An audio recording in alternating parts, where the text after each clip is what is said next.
that over the years, I've done a lot of work on myself. Yes. And it brought me to a place where I found my highest excitement. All right. But as of late, I noticed what has been preventing me from going fully into my highest excitement is that Yes. a part of it requires me to tell my story. And I don't really like talking about myself. Why not?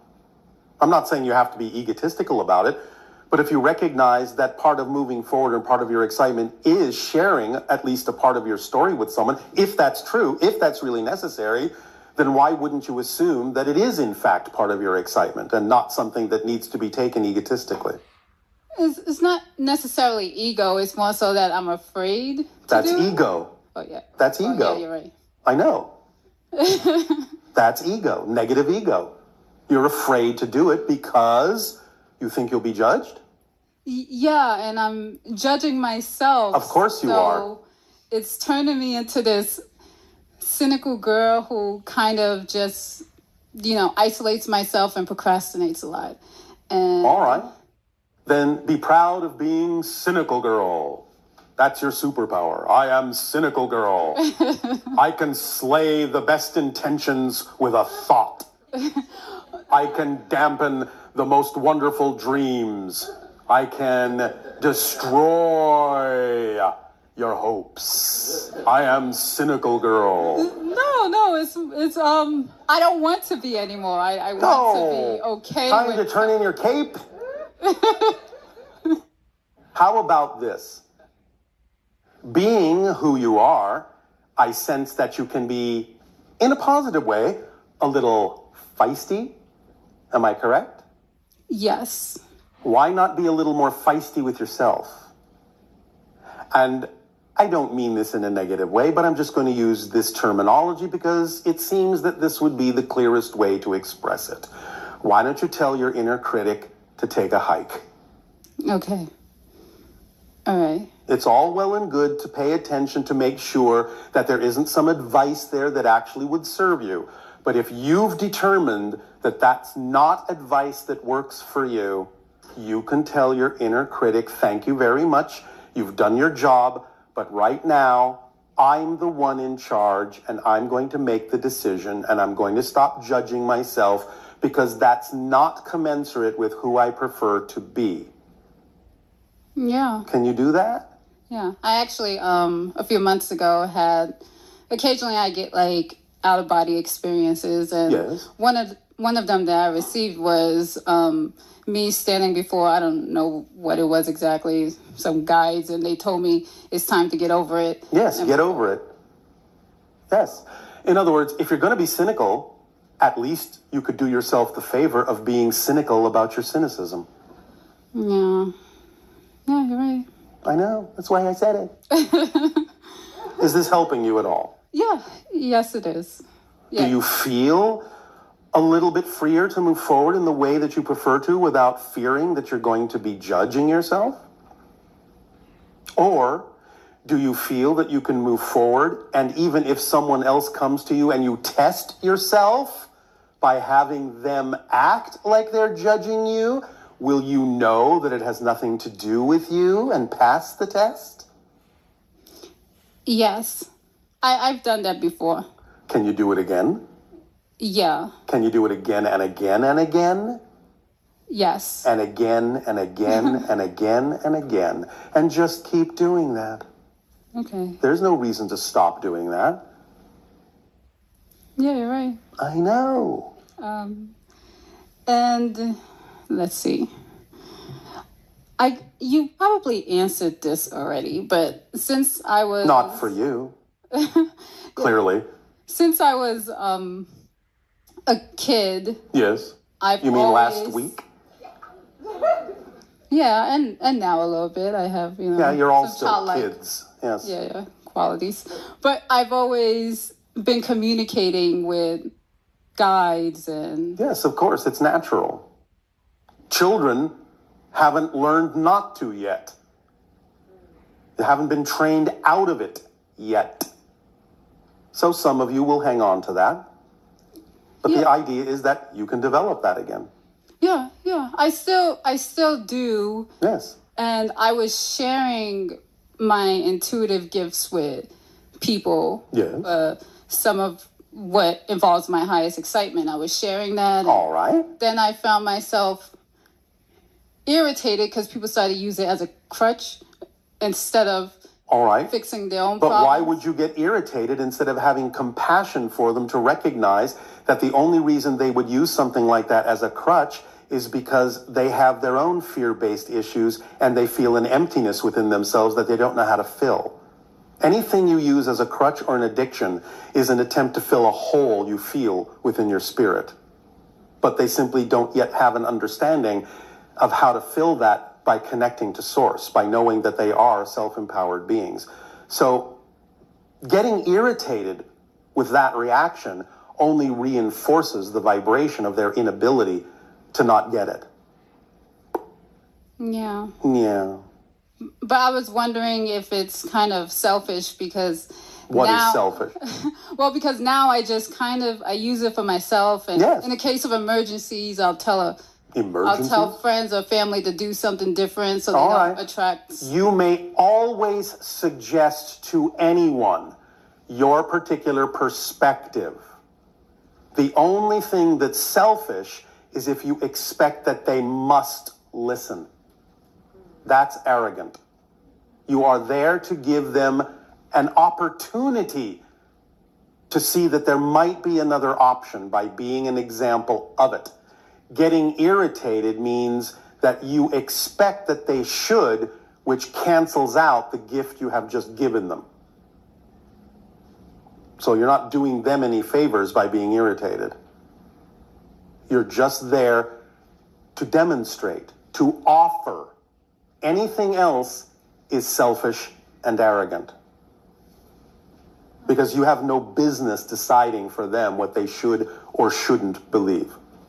Okay. It wasn't necessarily what they should believe. Well, maybe it was. Yeah, it was. Let's be honest. There would be no other reason for you to be irritated other than that you have an expectation that they're supposed to listen, that they're supposed to get it.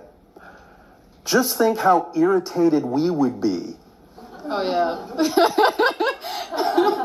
For all the people on your planet that don't get what we're saying. I know, I spoke to you 3 times, so I can imagine. But you see, we don't get irritated because, and I know this is going to sound a little funny, it doesn't mean we don't care about you. We love you unconditionally.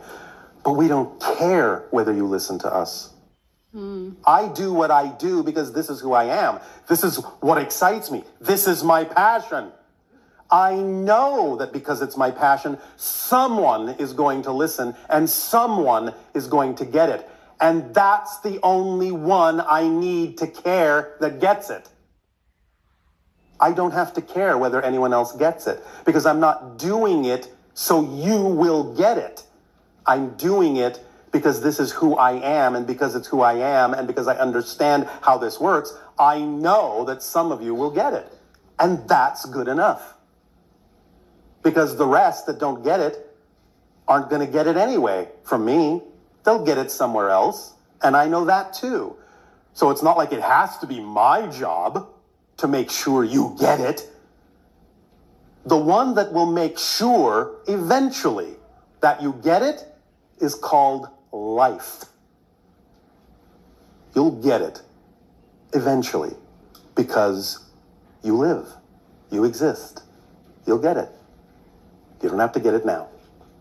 There's no rush, there's no hurry. You're infinite, eternal beings. Yeah. Yeah? Wow. Doesn't that feel more relaxed? Yeah, now I want to add my intuitive abilities back into my work for other people. By all means. Because I guess if I was getting a message and talking to their guides and they didn't listen, or I would get upset. Yes. But now I realize it doesn't matter. And it doesn't help. I love it. It doesn't help if you get upset. You have to understand that getting upset is actually completely counterproductive to what it is you're doing. It's like saying, here's a gift. Oh, no, not really. Here's a gift. Oh, no, not really. Stop messing with them. Give them the gift and walk away. When you give someone a gift, it's no longer any of your business what they do with it. Is it? No. Thank you. Okay. So you're giving gifts, not ultimatums, not conditions. You're giving gifts freely. Does that help? Yes, it does. Thank you. Thanks. And one more question. Maybe. My third one, right? In my house currently, you know, my husband and I were both into this kind of work. And when we do it, it works out. But I noticed there's like this energy exchange that goes back and forth. Between you and... Me and my husband, where Yes. one of us will be making progress on our destiny, so to speak. Yes. And then the other will try to distract the other from it, like get... That's how you do it. That's how you work with each other. You reflect to each other exactly what you need at that moment to test each other and see if you've actually learned what you say you've learned.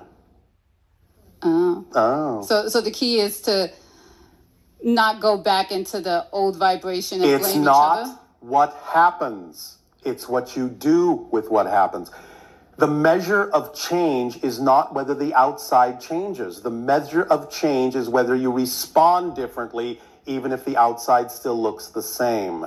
Because if you're basing how you feel on what happens on the outside, then your change is conditional. It's not really a change. And therefore, why should the outside change? Because you really haven't. But when you say, this is what I prefer, and it doesn't matter what the outside looks like, now you've proven that you've changed. And when you've proven you've changed, the outside usually changes. Not because you needed to, just because the outside has no choice but to change when you have actually changed, when you've proven you've changed by not caring whether the reflection changes or not. Make sense? Yeah, thank you. You're welcome. Thanks.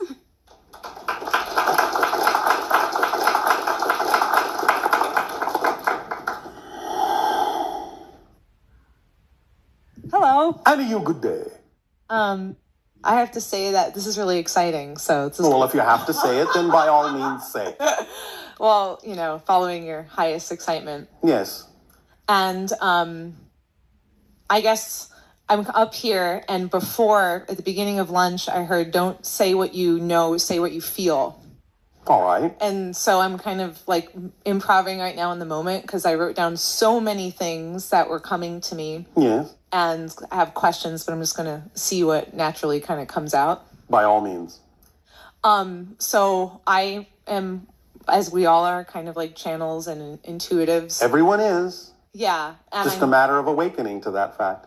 Yeah. And so one thing I noticed, like being here and like when you were tuning in the beginning, I felt like what was going on in Daryl's body. And it was like it was a really cool thing. Yes. And I've been feeling things shifting in my body and clearing. Well, yes, of course. Remember that when the connection is made, the channel is functioning as a reflection of our frequency to whatever degree is relevant in your reality, and his electromagnetic field will take on those frequencies, which many of you will then sense. And you will either match it or you'll do something else with it. Mm-hmm. But the channel's body during these events does radiate something that is closer to our frequency. Yeah.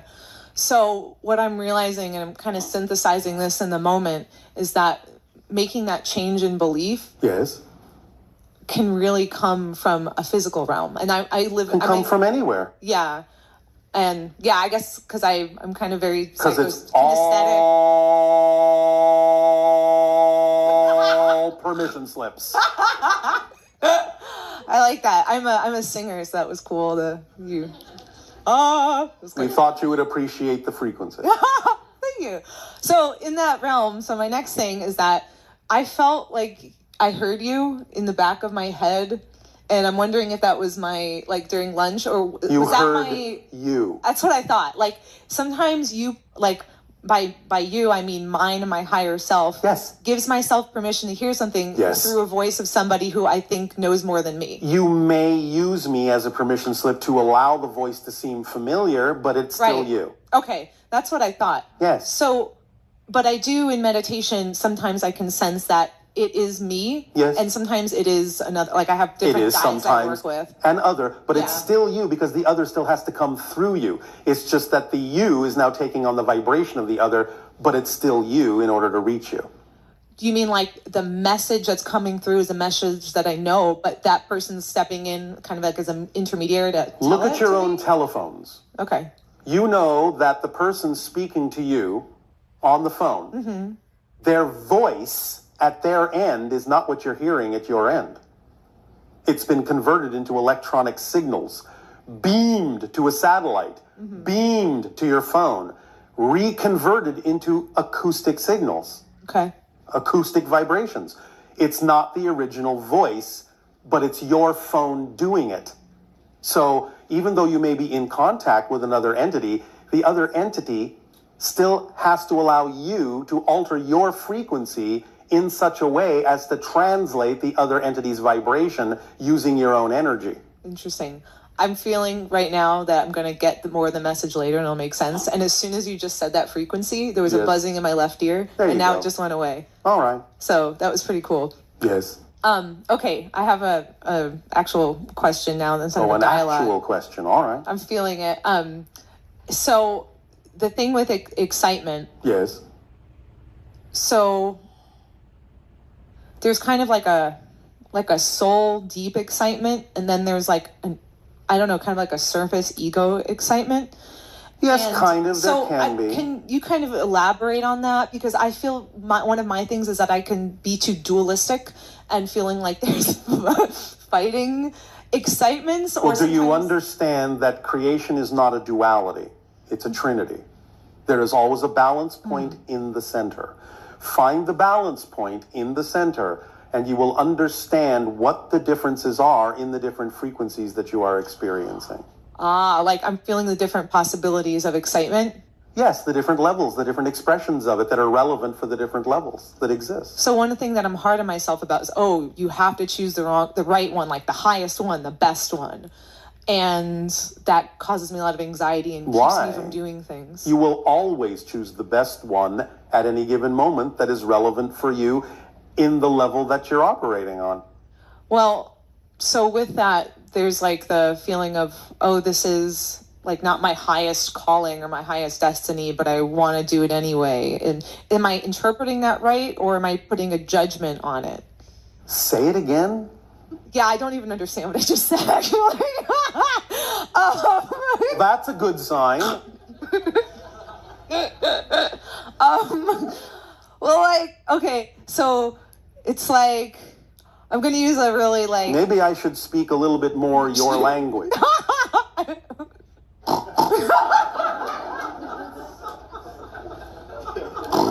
As I said, I'm just kind of like channeling all of this in the moment too, so Yes. this is fun. Yes. Now, what was the question, really? Okay, so something else is coming. Yes. Is there really a difference between my ego and my soul? Yes.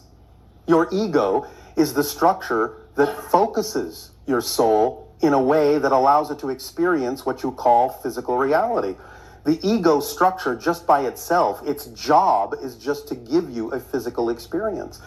As we have often said, the analogy is sort of similar to a diving mask. If you're going to dive into the ocean, it's going to be a little blurry unless you wear a diving mask that sharpens the image for you. So the ego is simply the diving mask. It's not designed to tell you what to do or where to go. It's only designed to give you the experience that you decide to have in the clearest possible way. So when you overload the diving mask with all these ideas that it's supposed to be in charge of everything, the diving mask will, in a sense, resent that because it's not built for that. And that's what turns it into the negative ego. And that's when the diving mask cracks. Huh. So kind of what you're saying is like the ego... It's a personality structure. Yeah, and the thing you just said about being in control, so that's usually what a lot of us want to be and what the ego wants to do, but you're saying the ego actually doesn't want to do that because that's not even necessarily its Correct. job. It's not what it's designed to do. That's so cool. So we're like doing it to ourselves. Yes. Yes, you are. Because of the things you've been taught, the way you've been taught to think about yourselves quite often is exactly backwards from the way you really need to think about yourselves. The personality structure is like a three-sided prism. And it is that prism that breaks down the white light, the unbroken light of your consciousness, into the spectrum of your experience you call physical reality. But that's its job. That's it. It gives you that breakdown experience so you can experience time and space and process and change and discovery from a new point of view. Like a rainbow. Exactly. And that's its job, and that's it. It's not designed to determine what you should do with that rainbow. That's really cool. And that's why you listen and go in the moment and the excitement, because it's a process and you don't know everything at once and you're not supposed to. And you're not supposed to. Even if correct. You have intuition, it's like, because that's another thing I'm hard on myself. Like, oh, you should know and blah, blah, blah, blah, but I shouldn't know. Not necessarily. Yeah. You will know what you need to know when you need to know it. Right. That's why we in our civilization have absolutely no memory. We just know that we will know what we need to know when we need to know it. And we do. Period. We don't have to remember anything. The information is just there when we need it. Not a second before we need it, but not a second later than we need it. Just there in perfect timing. That's why our civilization functions on what we call pure synchronism. And everybody's following their highest excitement. Absolutely. And everything works. And everything dovetails and everything fits. Just again, like if you have a picture puzzle, all the pieces that form that big picture have a certain shape. And only by retaining their real shape do they all fit together to form the big picture. The trouble comes when you try to change the shape of the piece into something it's not. Then it doesn't fit in the picture. Yeah. That's the struggle that you all feel, is the struggle of trying to be someone you're not. You think it's the hardest thing in the world to be yourself. That's actually the easiest thing in the world. But you've been taught the opposite. So you try all sorts of things that are not you, and you wonder why you're exhausted all the time. It's exhausting trying to be someone you're not. It's effortless and energizing to be who you actually are. Does that help? That was awesome. I really appreciate it. Thank you very much. As we appreciate all of you. Thank you.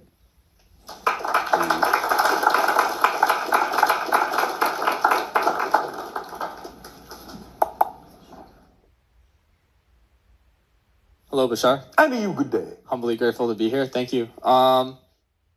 I really like something that you said earlier about being in your highest excitement and always staying in a positive state. Yes. And I've adopted this belief, and I think it's served me really well, that everything happens for us and not to us. Yes. And it happens through you, not to you. Yeah. So today's been a lot of really good reaffirmations of lessons I've learned and teachings and stuff like that. One thing I wanted to ask you was, I've been a very lucid dreamer most of my life, and they've been becoming more and more clear. All right. How exciting. Yeah.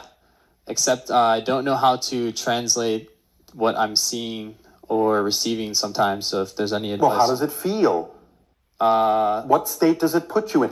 Whenever you can't intellectually figure it out with your physical mind, always go to the vibration itself. What state does it allow you to experience? That usually means that's the state from which you need to act in life that would serve you best. So if you just get into the state, you will know whatever details you need to know. For most of those experiences, the most important thing is the state itself, not the details. Okay. So I've been journaling every morning when I have the dream, what I can remember and how I felt. So these are, I don't know, sometimes it's really good, it's really bad. I feel safe, unsafe. Safe and unsafe. Yeah. What do you feel unsafe about? So the energy work that I've been learning and doing, there are entities that can attach to us. That's just a belief. Well, I can feel it. So yeah, I don't want to think about it. I really don't believe that it can affect me. But then I'll feel like a compression in my chest and I'll have anxiety out of nowhere and okay. It's not out of nowhere. Where does it come from? Your definition. the one you're buying into. So that I'm allowing it in through that definition. Yes, of course you're aligning with the negative definition. That's what gives you the anxiety.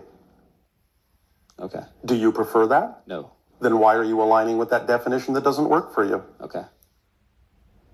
Is that simple enough for you? Well said. All right. So I am a poker player also, and this is an idea that I've been playing around with. If I want to see a specific card that will give me a good hand, I try to visualize it before the cards run out. And sometimes I feel like I'm getting like superstitious or it's driving me a little crazy. Is this something that I can actually manifest in real time? In some senses, when you need to, but again, remember, you're ignoring the third part of the formula. The expectations. Yep. Okay. Too much insistence, too many conditions. You have to trust the flow. And that means whatever you get is exactly what you need at that moment. Okay. Because it's up to you to figure out why it happened that way and how you can use it in a positive way. That's why. Because the higher self knows what the card is you need to look at that moment, if only to show you that you might still be putting conditions on things by insisting on a different card. Okay. And I've been trying to learn when is a good time to leave, because sometimes I will feel like a shift in energy. And in what? In like the flow of the game. Then leave. Yeah, so, okay. So just, I guess, learning to trust myself more when to leave. You see, you're looking at the game as if it's supposed to get you something, instead of understanding the game as a process that you're going through. That's what's tripping you up. It's a process. And since you can allow yourself to understand that you're enjoying just going through the process, then whatever happens in that process, you have to know is what's serving you. It's not about the idea of the cards having to be in a certain way for you to know you're a winner. So you may be testing yourself to decide, do you just know that you are a winner in life regardless of the cards in your hand? Or not? That's the process. Okay. So no matter what the cards are, you won. Because you won something more important than whatever the stakes are in the game, which is just a symbol for everyone playing it of a process they need to go through to get in touch with different aspects of their definitions and consciousness. That's the real game of poker. Not the cards on the surface. That's an illusion. Physical reality isn't real. You're going through a process. You're playing a very, very high-level game with one another that gives each other an opportunity to discover things about themselves. But if you're looking at the cards and attempting to win the stakes, I'm not saying you can't from time to time when it's your time to do so, and it will be from time to time, and that's okay, in perfect timing. But if you're not really playing the higher game, then you're not really playing the correct game. You're just playing the illusion game. So play a higher game. See it as a process for everyone, discovering something about themselves. Whether the other players are doing that or not doesn't matter. You're doing it for yourself, and you can see that the other players are actually doing it for that reason, even if they don't consciously know it. When you start looking at the game from that level, you will play a whole different game. And you'll be surprised at the synchronicities that occur. And they won't necessarily be what they need to be to, quote unquote, win the card game. But the synchronicities that you see will all be aces for you. Yes? Yeah, it's simple, but the mind doesn't want to make it seem that simple, so complicated. The definitions. It's not the mind. Don't blame the mind. The mind is just a mask. It's the definitions you're coloring the mind with that make it difficult. There is no such thing as an inherently difficult situation. Only your definitions make it seem so. Okay. Does that help? Yes, thank you. Good game.